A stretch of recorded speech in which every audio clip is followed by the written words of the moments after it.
Well, now it's time for Ag on 8, and today we have quite the policy focus for you. Well, first off, in Iowa, ethanol producers and some corn farmers are worried about the future of their industry.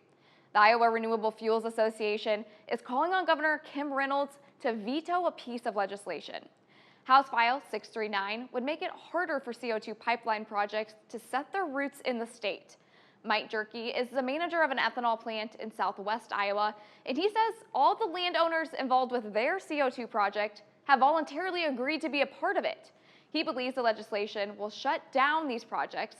That's because the permit will last only 25 years. The language limits the permits to 25 years.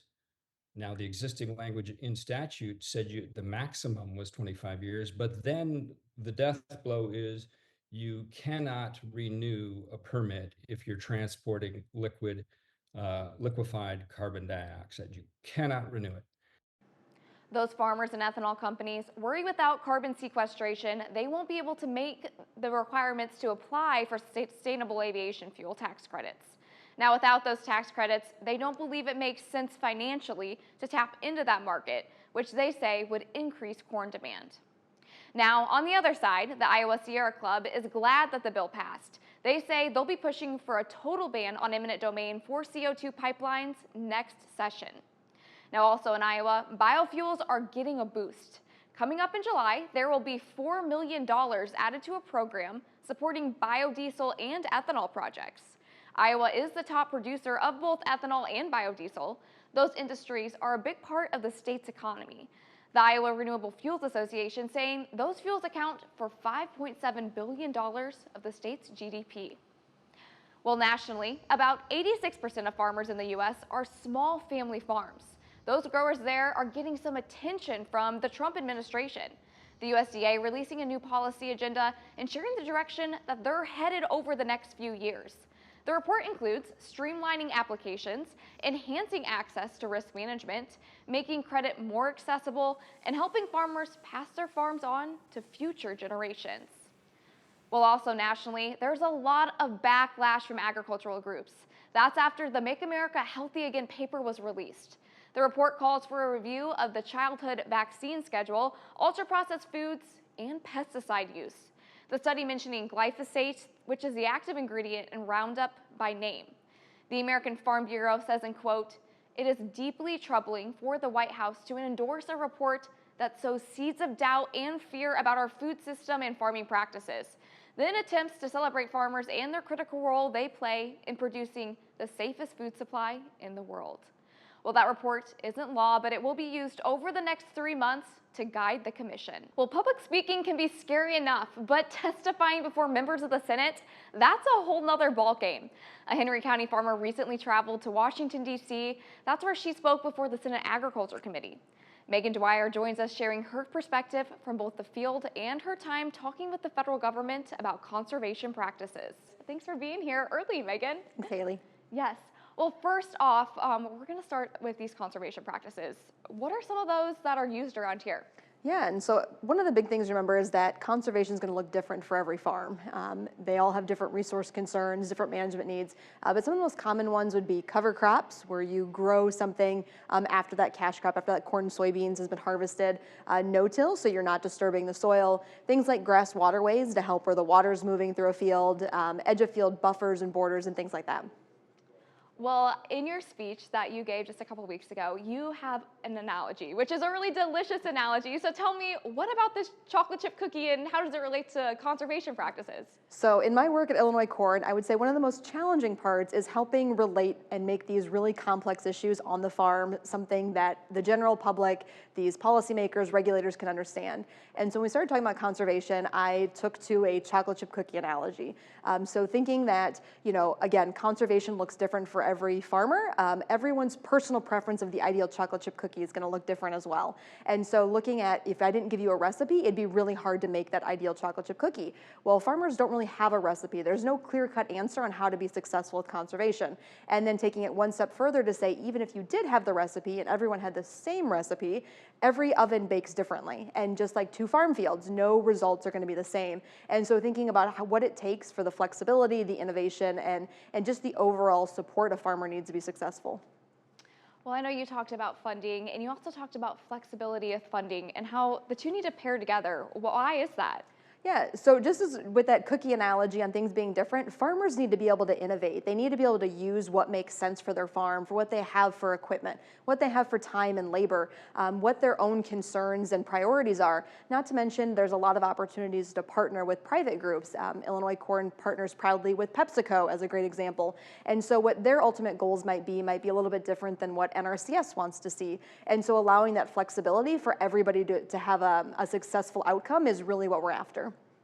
Well, this was a great opportunity. And in that opportunity, I mean, you're probably looking in the future. So are there other opportunities for farmers to participate in some newer conservation programs in the future? Absolutely, and that would be our challenge, is for everybody to try and do something different. Now, looking at how we see those programs happening, that I think is where there's maybe a lot of concern or apprehension going forward. You know we need technical assistance. We need people on the ground to help provide that resource and that knowledge. We also know there is a funding component. These practices and the equipment are very cost prohibitive in situations, and knowing that we're in a tough farm economy right now, we need to make sure there is a financial piece. But overall, looking at new programs that look at what a whole transition might encompass, and having all of those resource concerns addressed. Well, Megan, it's great to hear about this experience. Your daughter got to go. Tell me about bringing her to the Capitol. It looks like you guys were all having a blast. It was great. So I've got 4 kids. I took my oldest in 4th grade, and then my daughter's been, begging all year to come, and this opportunity presented itself. I didn't realize it, but I really think it was some of my early trips to DC and some other experiences that really kind of planted that seed that later, brought out some of the best in me. And I'm hoping that someday she'll look back and see what an amazing experience this was. We definitely had to fit some fun things in for a 10-year-old, like seeing the pandas at the National Zoo, but really getting to engage with senators. The USDA chief economist got to talk with her. Just really, it was wonderful to see, it didn't matter, both sides of the aisle, what we were talking about, for these people that are very busy to take the time to invest in the future generation. Yeah, and what a great role model she has in you. I mean, to see your mom testify before the Senate Ag Committee, that's something I'm sure she'll never forget, and I bet you won't either. Not for a long time. Yes. Well, Megan, it was so great to have you this morning. We appreciate all your insight and look forward to seeing how some of those things turn out in the future. Thanks, Haley. Today, it's been over a week since Iowa's General Assembly adjourned, and 157 bills were passed this year. Many of those are now on Governor Kim Reynolds' desk. There they wait her signature or her veto. Well, on the agriculture side, there are quite a few topics farm groups are following. And now we're joined by Kevin Studer, who works in policy at the Iowa Corn Growers Association. Hey there, Kevin. How are you? Good morning, Haley. How are you? And happy Friday. I'm great.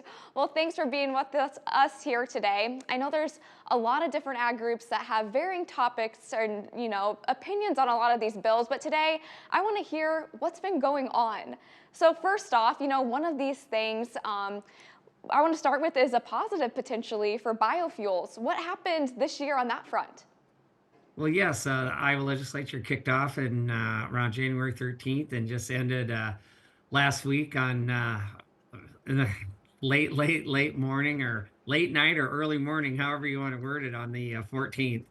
And so at Iowa Corn, we were working on all session on keeping biofuels on the forefront, making sure that we keep that demand out there for our farmers on the corn grind, and through that is with biofuels. So we work hard at the State House to make sure that there's tax incentives out there for retailers to want to choose biofuels, which is good for our environment, which is good for our consumers. And as Senator Grass used to say, it's just good all around.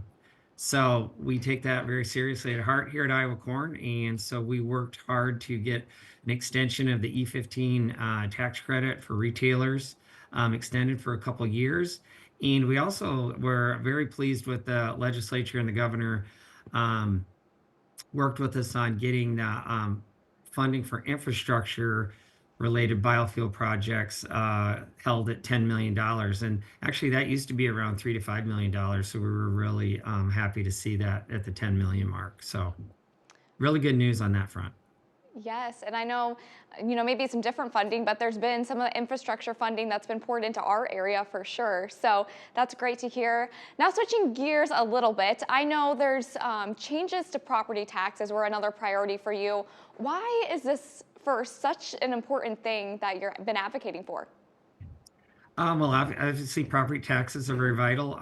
All of our corn growers who farm either are paying taxes on land that they own, or they're having rental agreements with landlords that are paying taxes on the property they own, and they pass those costs on to the renters. So property taxes are just kind of something that it's not a very sexy issue, but it's one that's very vital and to our members. And it's kind of like, yes, if you have $7 corn, that's awesome. But if you property taxes and all your input costs and everything keep creeping away at your balance sheet, that's always a negative from our standpoint. So we want to keep those all those kind of costs down related to inputs, and property taxes are kind of in that formula, so to speak. Yeah, and what happened this year? Were there disappointments in this area, or was this a positive? Well, we just didn't see any property tax relief at the legislature. I know it was a top of mind, but it's a huge lift because it's just a very institutional part of, of Iowa, and the history of it is just property taxes have just been a way to fund our local governments for years and years and years. And I just think that to get your arms around it and find a solution of how are you going to pay for local services, whether that's the police department, the fire department, your schools, your extension, all of that is all wrapped up in property taxes. So it's a tough one to tackle. So I don't envy the legislature at all or the governor on this topic, because it's a huge lift, but it is something that my members I hear from on that they wanted addressed. So we're going to have to continue to make sure that the legislature and the governor keep their eye on the ball on this one. Well, another topic that was even really talked about this week with some different press conferences is carbon pipelines. And I know this is a topic with varying opinions in agriculture, but your organization is really hoping Reynolds vetoes some legislation that's out there right now. What is that legislation? That legislation right now is House File 639, and that legislation would basically not allow eminent domain to be used in a carbon pipeline, and that you would only be able to, even if you got 100% volunteer easements, only get about a 25-year permit on it. And then after the 25 years, you'd have to walk away from the pipeline project.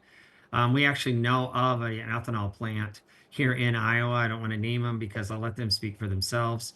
I think they're actually been taking some media in Southwest Iowa plant that has 100% voluntary easements. And under this law, if the governor were to sign it, they would probably walk away from the project, because no one would want to put infrastructure in for 25 years and then have to walk away from it. Like, I don't think anybody, Monty Shaw yesterday made a great point. I don't think anybody would want to build a home and then have to walk away from it in 25 years.